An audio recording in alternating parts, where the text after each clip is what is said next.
Bismillahirrahmanirrahim. Assalamualaikum warahmatullahi wabarakatuh. Alhamdulillah, alhamdulillah rabbil alamin.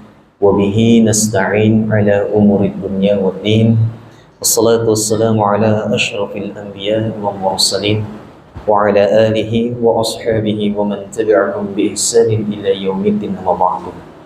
Para alim ulama kami, para imam kami yang kami muliakan, para orang tua kami, tokoh-tokoh kami yang kami muliakan, bapak-bapak, ibu-ibu, abang-abang, kakak-kakak, adik-adik, alhamdulillah, bertepatan pada malam hari ini tanggal 2 Zulhijjah. Allah masih memperpanjang umur kita, Allah masih memberikan kita kenikmatan sampai bertemu di bulan-bulan haram.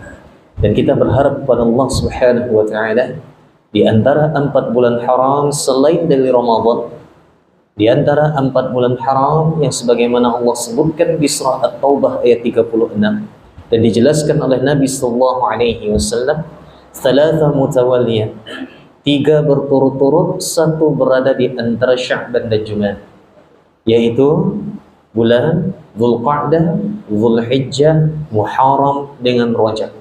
Di antara 4 bulan ini yang paling menjadi inti, bahasanya itu prime time-nya, yang menjadi waktu yang sangat emasnya adalah di bulan Zulhijjah. Di antara 4 bulan haram tadi, Dzulqa'dah, Zulhijjah, Muharram, kemudian Rajab al-Mudhar. Di antara 4 bulan ini yang menjadi waktu emasnya adalah bulan Zulhijjah, terutama dari tanggal 1 sampai tanggal 10 bulan Zulhijjah tersebut. Dan bulan Zulhijjah ini memiliki keutamaan yang tidak dimiliki oleh 3 bulan haram yang lainnya. Oleh karena itu, ini menjadi pembahasan kita pada malam yang penuh akan keberkahan ini. Berselawat kita kepada baginda Rasul sallallahu alaihi wasallam dengan senantiasa mengucapkan Allahumma shalli ala Muhammad wa ala Muhammad. Bapak Ibu, para orang tua kami yang kami muliakan, tadi kita sebutkan di muqaddimah bahwa sekarang kita berada di tanggal 2. Tadi siang kita berada di tanggal 1 Zulhijjah. Malam ini sudah masuk tanggal 2 Zulhijjah, yang dimana malam ini adalah malam yang penuh keberkahan. Bulan ini adalah bulan penuh keberkahan. Oleh karena itu, kita katakan bulan Zulhijjah ini punya keutamaan tersendiri yang Allah sebutkan di dalam Al-Quran. Yang Allah sebutkan di dalam Al-Quran. Di surah Al-Fajr ayat 2. A'udzu billahi minasyaitonir rajim. Walayalin 'ashr, dan malam yang 10. Di ayat yang pertama, wal fajr walayalin 'ashr. Ya. Walayalin 'ashr, dan malam yang 10. Apa makna malam yang 10 ini? Para ulama tafsir berbeda pendapat tentang apa makna malam yang 10 yang Allah sebutkan di surah Al-Fajr ini. Karena tidak mungkin sesuatu yang memiliki kemuliaan tidak Allah sebutkan di dalam Al-Quran. Karena itu salah satu makhluk Allah yang memiliki kemuliaan adalah 10 malam yang disebutkan di dalam Al-Quran itu. Namun para ulama tafsir berbeda pendapat. Sebagian ulama tafsir menyebutkan 10 malam yang dimaksud oleh Allah di surah Al-Fajr ayat 2 itu adalah 10 terakhir bulan Ramadan. 10 terakhir bulan Ramadan. Namun sebagian tafsir lagi menyebutkan walayalil 'ashr al-muradu biha 'ashru Dzulhijjah, kama qalahu Ibnu Abbas wa qad thabata fi sahih al-Bukhari 'an Ibni Abbas marfu'an ma min ayyamil 'amalu salihu ahabbu ila Allah fihinna min hadhil ayyam, yakni 'ashra Dzulhijjah. Mengenai malam yang 10, itu maknanya kata Ibnu Abbas adalah hari pertama, awal pertama bulan Dzulhijjah, tanggal 1 sampai tanggal 10 Dzulhijjah. Sebagaimana yang telah ditetapkan dalam Sahih Bukhari marfu'an dari Nabi sallallahu alaihi wasallam, Rasulullah sallallahu alaihi wasallam bersabda, tidak ada satupun amal soleh yang paling Allah cintai melebihi amal soleh yang dilakukan di 10 pertama Dzulhijjah. Allahu Akbar. Di hari-hari ini, yaitu 10 pertama Dzulhijjah. Sehingga kita dudukkan 2 tafsiran yang berbeda ini. Sehingga Dua tafsiran yang berbeda ini ternyata bisa ketemu pada satu titik pertemuan. Maksudnya adalah 10 malam yang disebutkan, difirmankan oleh Allah dalam surah Al-Fajr itu, kalau siangnya yang paling baik adalah 10 hari pertama Zulhijjah. Tetapi kalau malamnya yang paling baik adalah malam 10 malam terakhir bulan Ramadan. Sehingga kita tidak membuang salah satu tafsir. Jadi 10 pertama yang terbaik kalau siangnya adalah 10 hari Zulhijjah 1 sampai 10. Kalau malamnya 10 terakhir bulan Ramadan. Baik. Rasulullah SAW juga bersabda, hal ini diperkuat oleh hadis Nabi SAW. Apa kata Nabi SAW? Syahrani la yanqusani. 2 bulan yang pahala amalnya tidak akan dikurangi. Ada 2 bulan yang pahala amalnya tidak akan Allah kurangi. Bahkan kata Nabi SAW, syahru idin. 2 bulan ini adalah bulan yang dimana terdapat di dalamnya hari raya. Maka Nabi menyebutkan 2 bulan ini adalah Ramadan dan Zulhijjah, yang dimana ada 2 hari raya di dalamnya. Dari hadis inilah didapatkan kesimpulan bahwa kalau siangnya yang terbaik adalah 10 hari pertama Zulhijjah, kalau malamnya yang terbaik adalah 10 terakhir bulan Ramadan. Sehingga inilah ketetapan yang disebutkan para ulama tafsir. Lantas, apa amalia khusus yang dapat kita amalkan di bulan Zulhijjah ini? Allahu Akbar. Yang pertama, Bapak Ibu yang saya muliakan. Yang pertama adalah berpuasa pada tanggal 1 sampai tanggal 9 Zulhijjah.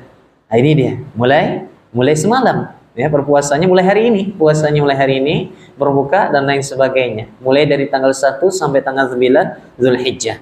Persaksian dari istri Nabi sallallahu alaihi wasallam dalam hadis sahih riwayat Imam Abu Dawud, kana Rasulullah sallallahu alaihi wasallam yasumu 9 Zulhijjah wa yauma 'Ashura wa 3 ayyam min kulli syahrin awwal 2 min asy-syahri wal khamis.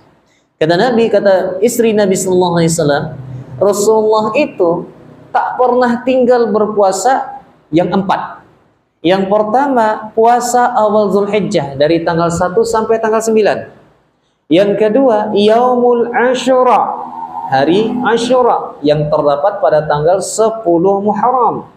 Yang ketiga, puasa yang tak pernah ditinggalkan oleh Nabi adalah Ayyamul Bid. Puasa, kalau bahasa kita, puasa putih. Ya, puasa putih.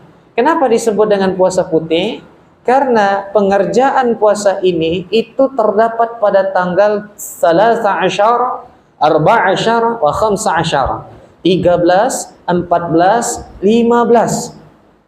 Pas pertengahan bulan yang dimana bulan waktu itu sangat bulat. Bulan purnama. Dan warnanya putih. Karena itulah disebut dengan Ayyamul Bid, hari-hari putih. Ini puasa per bulannya 3 kali dalam setiap bulannya. Tanggal 13, 14, 15. Tak pernah ditinggalkan oleh Nabi SAW. Kemudian puasa apa lagi? Puasa Senin dan Kamis. Yang ini betul-betul tak pernah ditinggalkan oleh Nabi SAW. Kalaupun misalnya tak sanggup kita berpuasa dari tanggal 1 sampai tanggal 9, minimal jangan tinggalkan semuanya. Karena kenapa? Tanggal 9 kalau bisa paksakan diri untuk berpuasa, kecuali kalau uzur. Kecuali karena uzur. Baik. Apa keutamaan puasa Arafah? Ini yang kedua. Amaliyah yang khusus dilakukan di bulan Zulhijjah adalah puasa Arafah. Puasa Arafah. Baik, keutamaannya kata Nabi sallallahu alaihi wasallam, "Shiyamu yaumi Arafah ahtasibu 'ala Allah an yukaffira as-sanata allati qablahu was-sanata allati ba'dahu." Kata Nabi sallallahu alaihi wasallam, puasa Arafah dapat menghapuskan dosa setahun yang lalu dan setahun yang akan datang, Bapak Ibu yang saya muliakan. Jadi terlalu rugi kalau kita tidak mengambil puasa Arafah ini. Terlalu rugi, sangat rugi. Karena kenapa?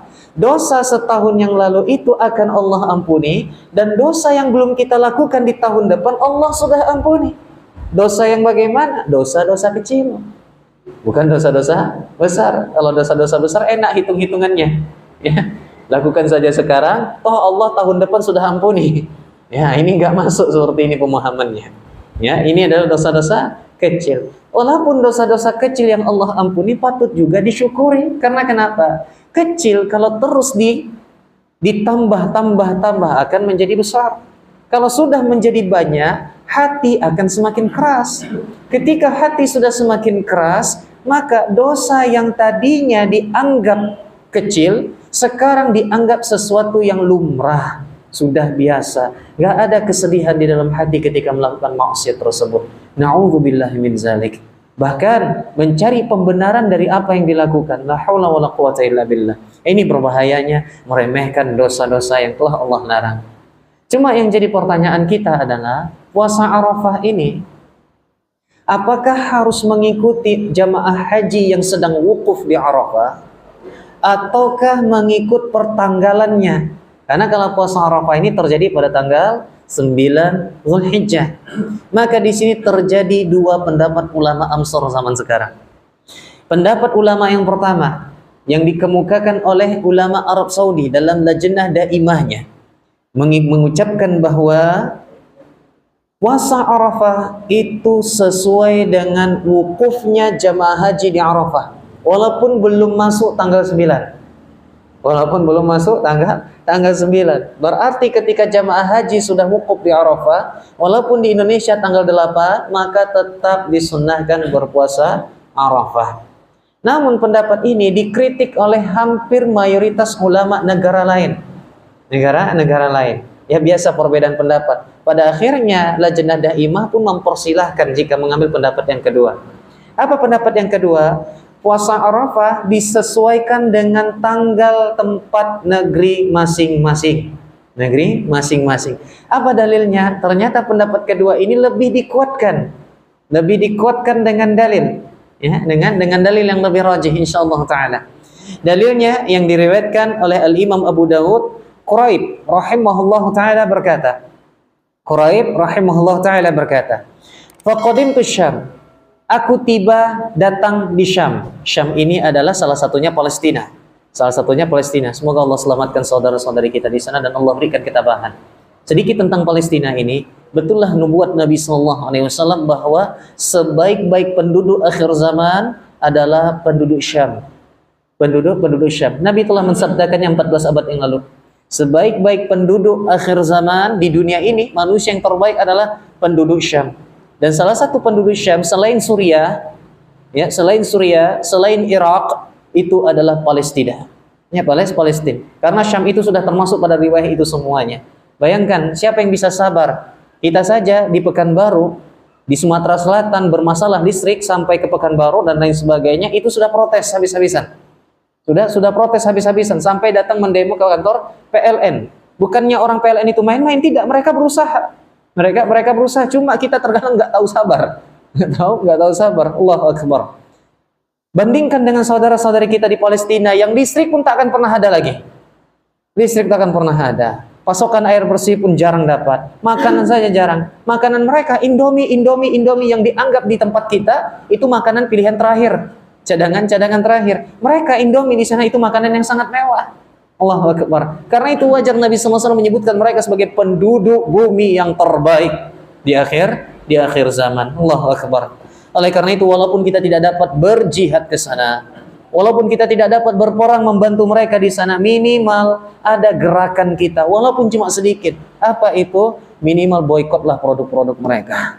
Minimal boikotlah produk-produk mereka. Allahu Akbar. Sebagaimana fatwa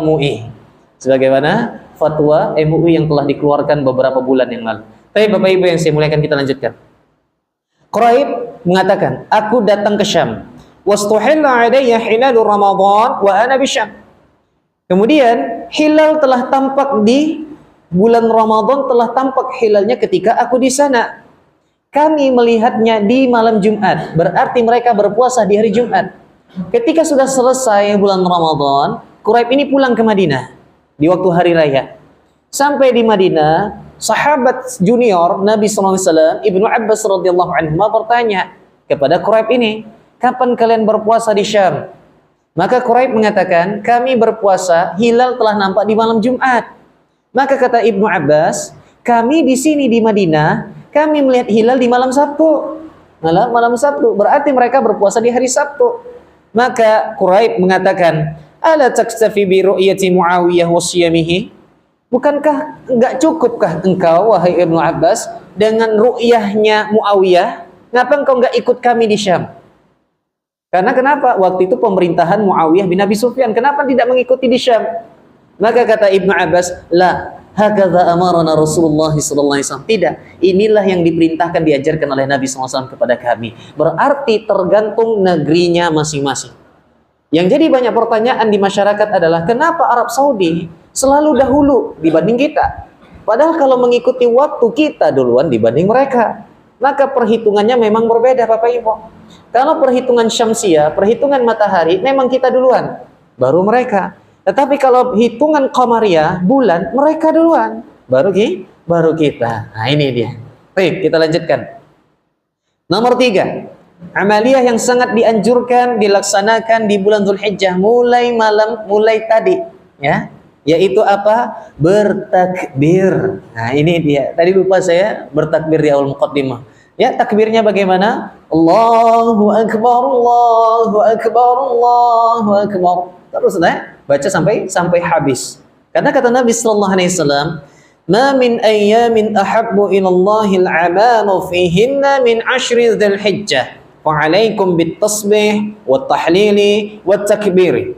Tidak ada hari-hari amal saleh yang dilakukan oleh seorang hamba yang paling Allah cintai kecuali 10 hari pertama bulan Dzulhijjah. Maka kata Nabi, perbanyaklah kalian bertakbir, bertasbih dan bertahlil. Perbanyaklah takbir, tahmid dan tahlil di 10 hari pertama bulan Dzulhijjah. Mungkin Bapak Ibu sebagian sudah melihat videonya di Arab Saudi, yang dimana ada orang bawa mobil, di atasnya diletakkannya speaker dan dia keliling. Ya, keliling. Karena ini termasuk sunnah yang sudah mulai redup. Karena kita taunya takbirannya nanti ketika malam pertama mau masuk sholat Idul Adha tanggal 10. Padahal takbiran ini sudah dimulai dari tanggal 1. Hanya saja di sini ada pembagian takbir, ada mutlak, ada muqayyad. Intinya pada tanggal 1 sampai tanggal 10 dianjurkan bertakbir di tempat manapun Bapak Ibu berada. Ya, di tempat manapun Bapak Ibu berada. Jangan ada anggapan, jangan takbiran duluan Pak, nanti nangis yang dalam kubur. Ini khurafat, ini khurafat. Yang membuat nangis alam barzah, penghuni alam barzah cuma satu, apa? Tidak dikirimnya doa dari ahlul bait yang ketika masih hidup di dunia. Nggak ada pengiriman doa, itu yang membuat mereka nangis itu. Tapi kalau takbiran silahkan, lagi kerja, lagi ngitung-ngitung akuntansi dan lain sebagainya, bertakbir.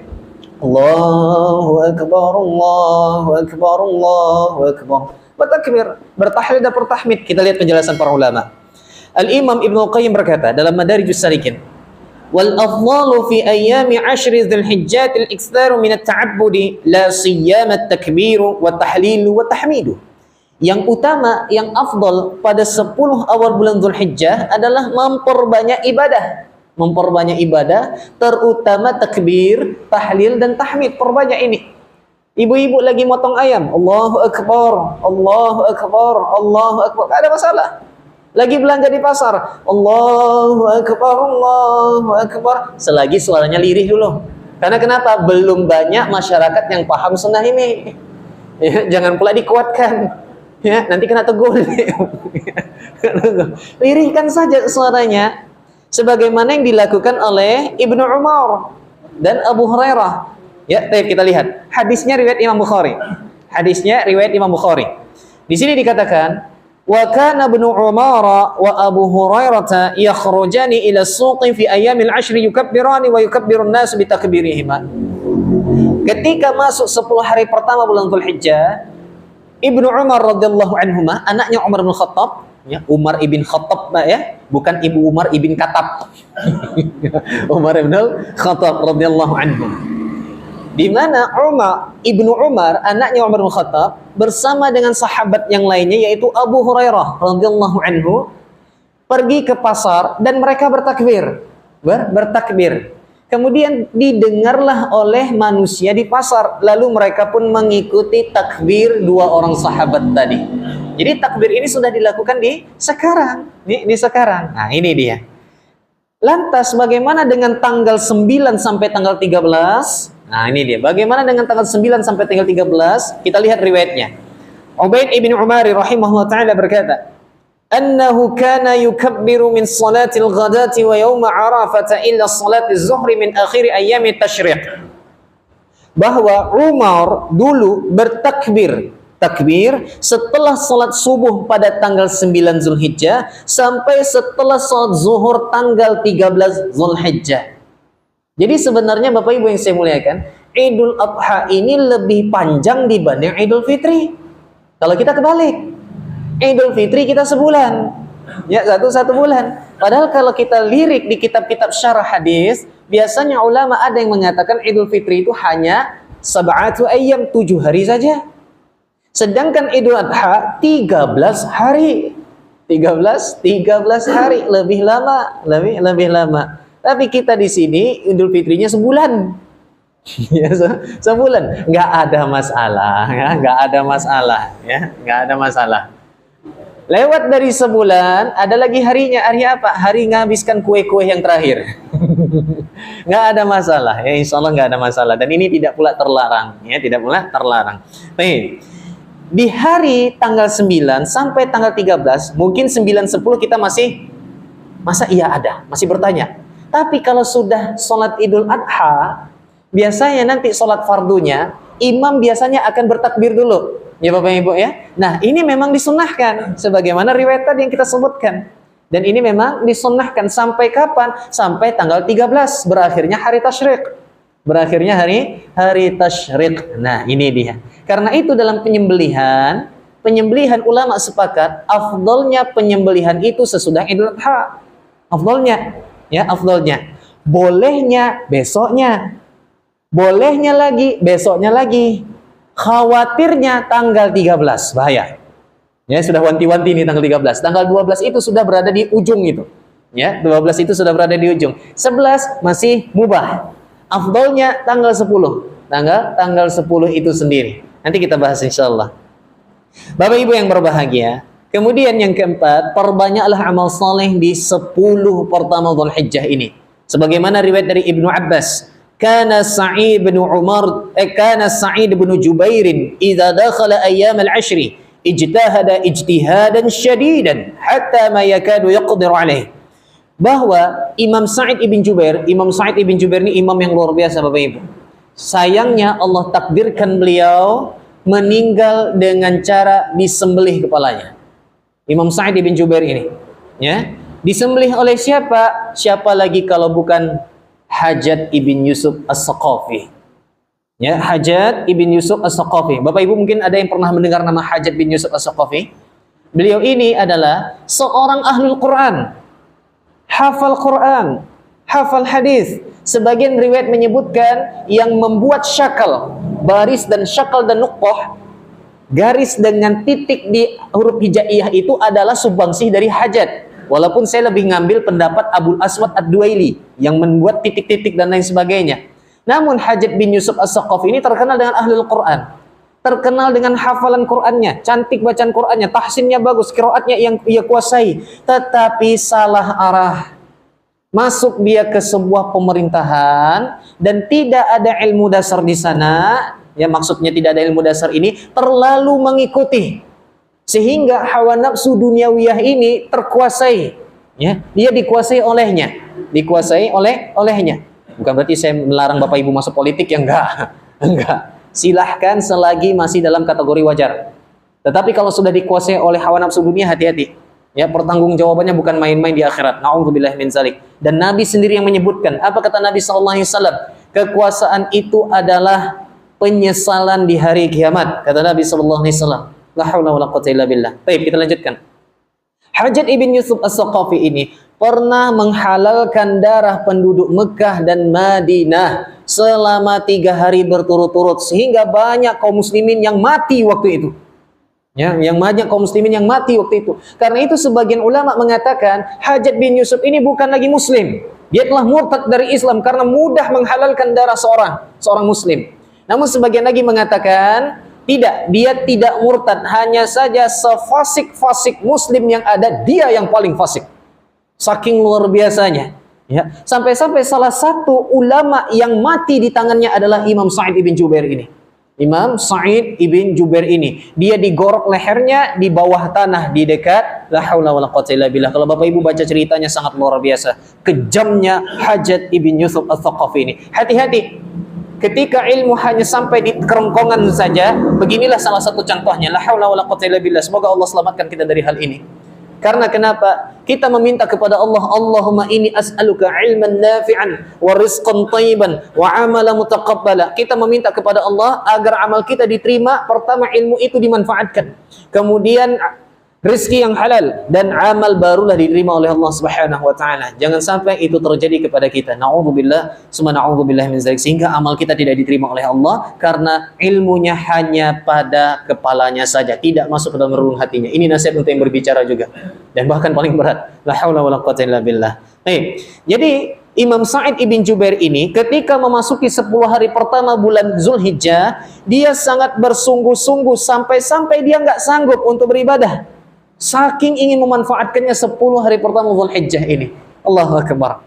Inilah 4 amal yang sangat dianjurkan kita lakukan di bulan Zulhijjah. Kita masuk bab yang kedua. Hukum-hukum yang berkaitan dengan Idul Adha. Hukum-hukum yang berkaitan dengan Idul Adha. Yang pertama, disunnahkan mandi sebelum salat Id.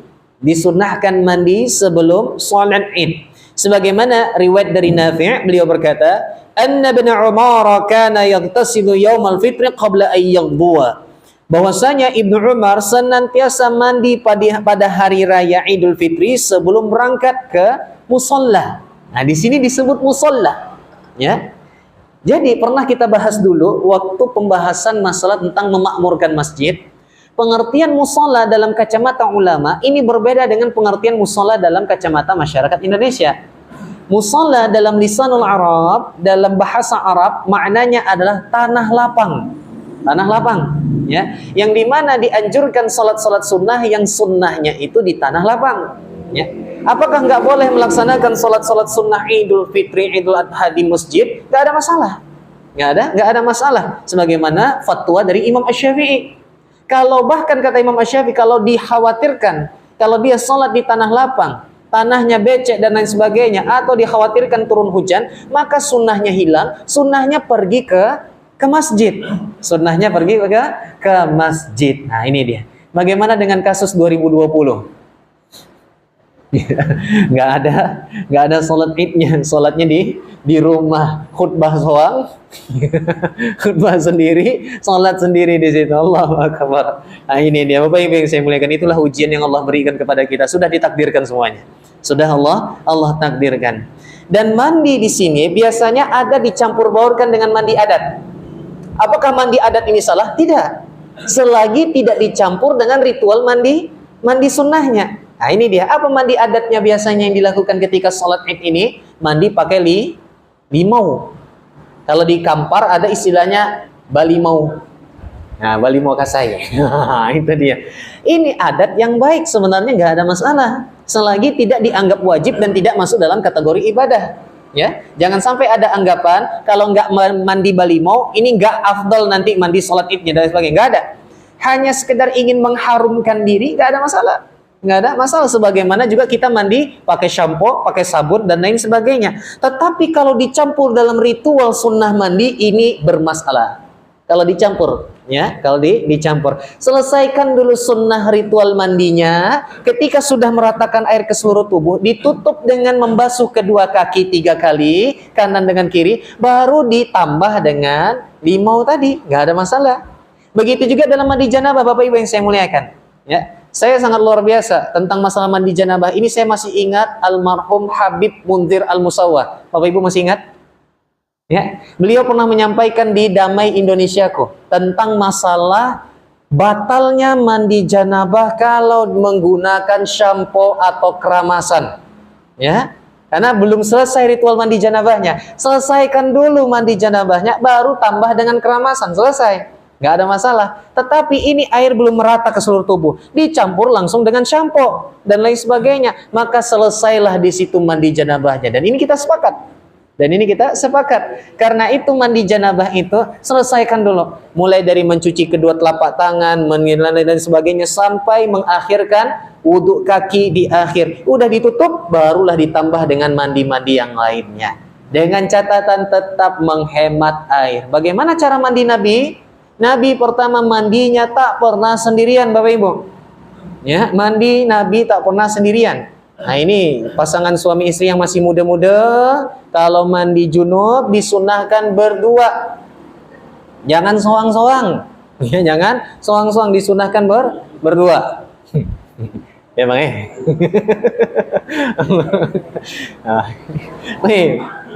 Kemudian Nabi mandinya satu bejana. Satu bejana dengan istrinya. Mungkin kita akan mengatakan, ya iyalah Nabi menghemat air. Karena kenapa? Di padang pasir sulit air. Alasan kita seperti itu. Bagaimana dengan hadis ini? Ketika Nabi menasihatkan kepada Sa'ad ibn Abi Waqqas, ya Sa'ad, tetaplah engkau menghemat dalam bersuci, menggunakan air, walaupun engkau berada di lautan yang luas. Padahal lautan ini banyak airnya. Tapi Nabi tetap memerintahkan hemat-hemat. Karena ada syaitan yang bertugas khusus untuk membuat manusia was-was ketika taharah. Nama syaitannya saya lupa. Siapa nama syaitannya? Masanya belum kenalan, Pak. belum kenalan. Tapi kalau yang menggoda manusia ketika sholat ada namanya. Namanya khinzab. Ini namanya khinzab. Nah, jangan kasih nama anak dengan khinzab. Khinzab. Ya. Allahu Akbar. Kalau yang taharah saya lupa. Siapa namanya? Wallahu a'lam, ya. Dan juga saya nggak mau kenalan sama dia. Ya, nggak mau kenalan. Tapi kita lanjutkan Bapak Ibu yang saya muliakan. Ini yang pertama, disunahkan mandi dulu. Masih ingat saya waktu kecil kalau sudah Idul Adha, Idul Fitri, paling malas mandi. Paling malas mandi karena kenapa? Mandinya itu subuh-subuh. Dipaksa ibu, dipaksa orang tua mandinya subuh-subuh. Nah, ini masa kecil dulu. Yang kedua, disunahkan berhias-hias ketika hari raya, baik itu Idul Fitri ataupun Idul Adha, disunahkan, termasuk ibu-ibu. Hanya saja berhiasnya masih dalam koridor syariat. Karena itu Imam Sufyan Ats-Tsauri pernah ditanya, apa yang pertama kali engkau lakukan ketika hari pertama hari raya? Maka kata Imam Sufyan Ats-Tsauri, yang pertama kali kulakukan adalah aku hanya melihat kakiku saja. Menundukkan pandangan. Karena kenapa? Wanita muslimah waktu itu mereka juga berhias-hias. Dan ini memang termasuk sunnahnya. Hanya saja hiasannya masih harus dalam koridor syariat. Jangan pula nanti keluar sholat Idul Adha macam nak nikah pengantin bau. Ya. Allahu Akbar. Berkilau-kilau sana sini. Jangan. Ya, kita lihat di sini. Al-Imam Malik berkata, Sami'tu ahlal ilmi yastahibbuna at-tiba waz-zinata fi kulli 'idin. Aku mendengar para ulama bahwa mereka sangat menyukai memakai minyak wangi dan berhias di semua hari Id. Jadi khusus untuk laki-laki, kalau keluar nanti sholat Id, dianjurkan pakai parfum yang paling pekat.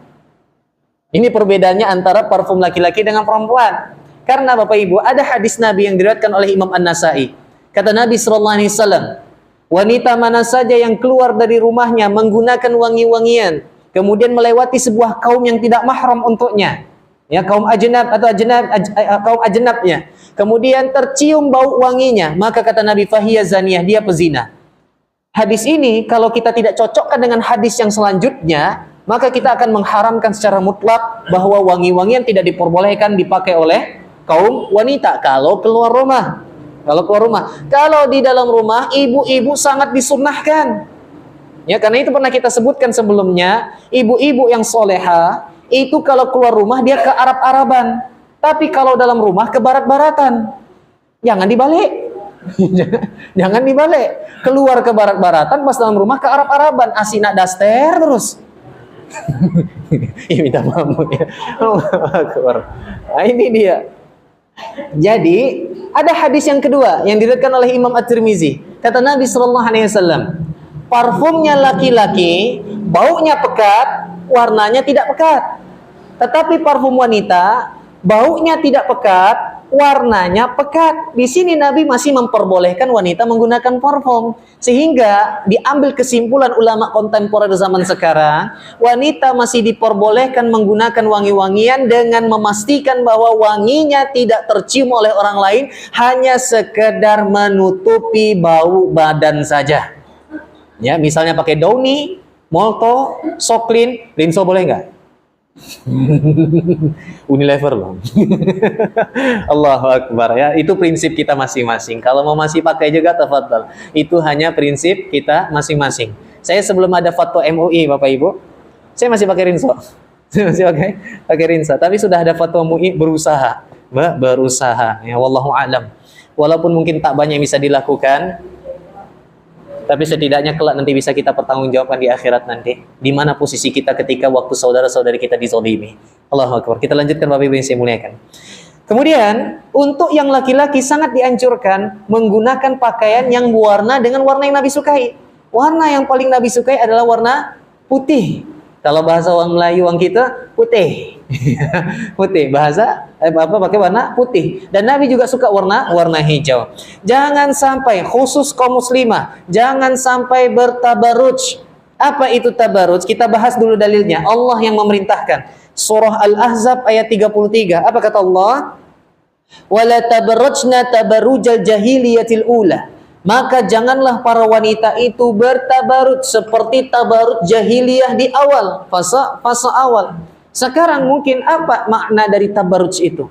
Al-Imam Asy-Syaukani dalam kitab tafsirnya Fathul Qadir jilid 4, beliau menyebutkan bahwa maksudnya adalah antubdiyal mar'atu min zinatiha, bukan zina, tapi zinatiha dengan ya yang dikasrah, yang dengan ya yang disakinkan, disukunkan, ada mat di situ. Kalau nggak ada ya mat di situ barulah maknanya zina. Tapi kalau zinatiha itu maknanya perhiasan. Wa mahasiniha ma yajibu 'alaiha satruh. Maksud tabaruj itu adalah seorang wanita yang memperlihatkan perhiasannya, kecantikannya yang seharusnya ia tutupi. Oleh karena itu kita sebagai seorang suami, bapak-bapak, punya tanggung jawab besar kepada para istri kita. Ya sengaja saya bilang para istri ya, bukan berarti istri saya banyak. para istri kita. Karena kenapa? Kita punya tanggung jawab. Hadis Nabi riwayat Imam Abu Daud, kata Nabi sallallahu alaihi wasallam, 3 golongan yang Allah enggan melihatnya nanti di hari kiamat. Allah enggan mengajaknya dia berbicara. Nomor 3, ad-dayus. Apa itu dayus? Seorang suami yang tidak memiliki rasa cemburu ketika keluarga intinya melakukan kedurhakaan kepada Allah. Na'udzubillah min zalik. Kemudian Allah juga mengingatkan kepada kaum wanita. Surah An-Nur ayat 31. Apa kata Allah? Wala yubdina zinatahunna illa ma dhahara minha. Dan janganlah mereka menampakkan perhiasan mereka kecuali apa yang biasa tampak. Jadi pertanyaan lagi, apa yang biasa tampak dari seorang wanita? Maka Ibnu Abbas menafsirkan, wajahuha, wajahnya, wa kaffaiha, telapak tangannya, wal khatam, cincin. Cincin masih boleh dinampakkan, Bu. Asalkan jangan penuh 10 jari. Ya, asalkan jangan penuh 10 jari, bahaya. Termasuk bapak-bapak juga, waktu zaman-zaman musim batu akik, jangan pula penuh pula. Ya, jangan pula penuh. La ilaha illallah. Allahu Akbar. Karena kalau sudah penuh batu akik di semua tangannya mirip siapa, Pak? Mirip bom. Ya Allahu Akbar. Nanti kalau sudah pakai cincin banyak, nanti Bapak pelajari pula nanti bahasa Suryani nanti. Subhanallah. Baik, kita lanjutkan Bapak Ibu yang saya muliakan. Jadi yang biasa tampak adalah wajah, telapak tangan. Karena itu punggung tangan bagaimana? Sebagian kecil ulama memasukkan punggung tangan sebagai aurat, Ibu. Sebagian kecil ulama, ya, sebagian kecil ulama. Karena itu ada manset-manset yang menutupi sampai punggung tangan, sebagian kecil. Namun mayoritas ulama mengatakan tidak. Yang termasuk bagian dari aurat adalah pergelangan tangan di sini. Jadi hati-hati Bapak Ibu. Ketika ingin mengupload foto keluarga, perhatikan dulu aurat yang terbuka dari keluarga kita. Perhatikan dulu auratnya. Kalau terbuka auratnya, hati-hati, foto itu akan dilihat oleh banyak mata memandang. Tidur pun dia, dosa tetap ngalir kepadanya. Karena kenapa? Fotonya sudah tersebar di dunia maya, kemudian dilihat oleh laki-laki yang tidak mahram untuknya. Na'udzubillahi min zalik. Oleh karena itu ketika ingin mengupload foto, perhatikan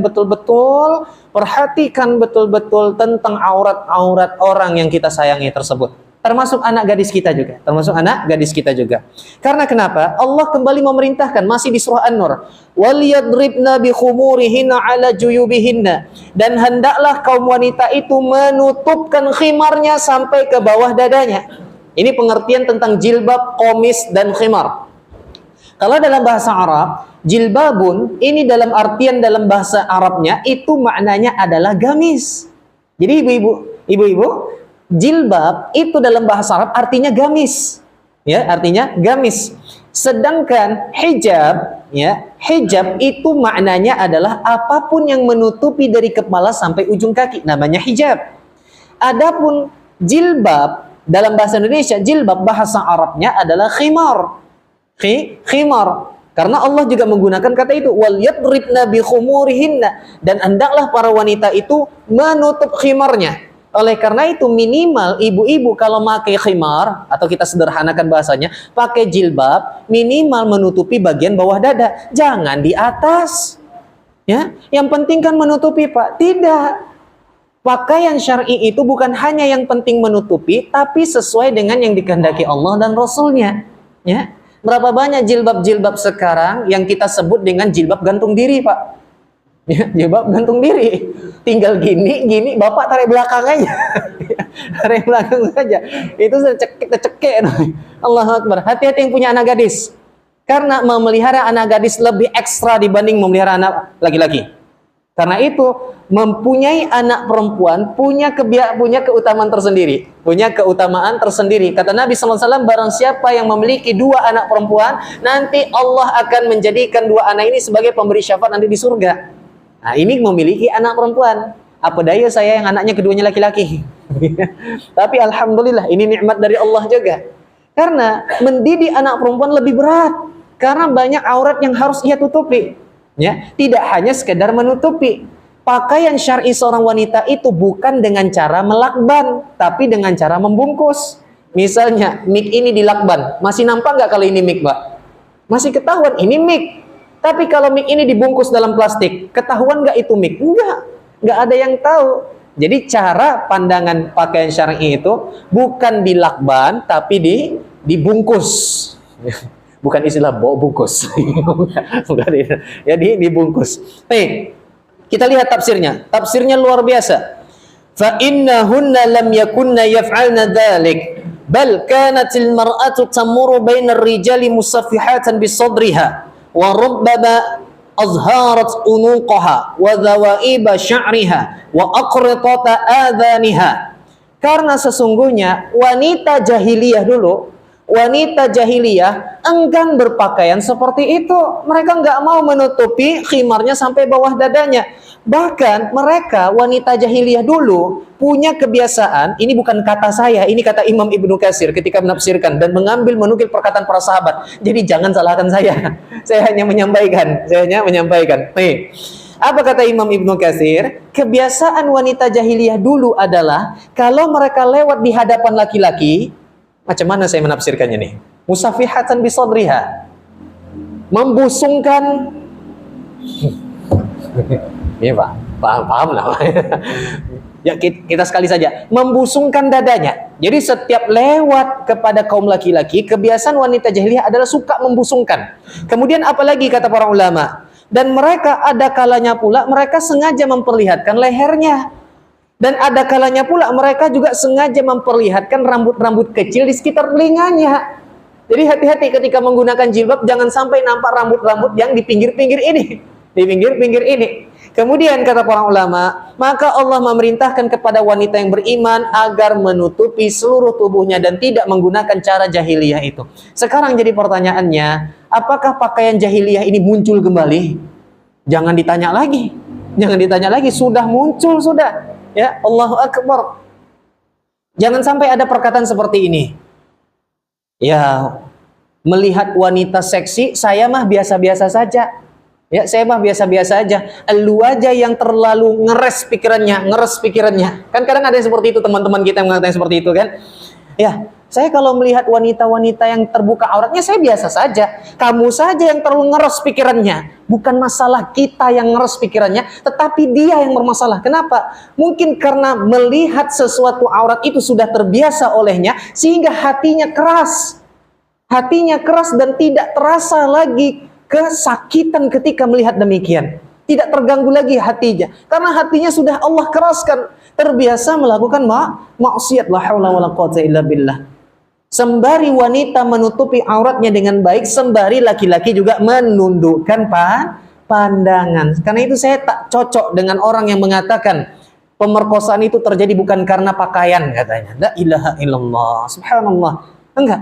Syariat yang telah Allah buat itu tidak ada yang bisa melawan, karena Allah lah yang mencipta kita, Allah yang telah menciptakan kita, dan Allah yang paling tahu tentang apa yang kita butuhkan. Oleh karena itu, gunakanlah pakaian-pakaian yang syar'i. Karena khawatirnya, kata Nabi sallallahu alaihi wasallam, sinfani min ahlin nar lam arahuma, dua golongan ahli neraka yang belum ada di zamanku. Gak ketemu di zaman Nabi dua golongan ahli neraka ini. Yang pertama adalah qaumun ma'ahum siyatun ka'adnabil baqari yadribuna bihan nas. Yang pertama adalah kaum yang memiliki cambuk-cambuk dari ekor sapi digunakan untuk memukuli manusia. Apa maksudnya? Nabi menggunakan kiasan. Maksudnya, kata para ulama syarah dalam hadis mereka, dalam kitab syarah hadis mereka, adalah pemimpin diktator.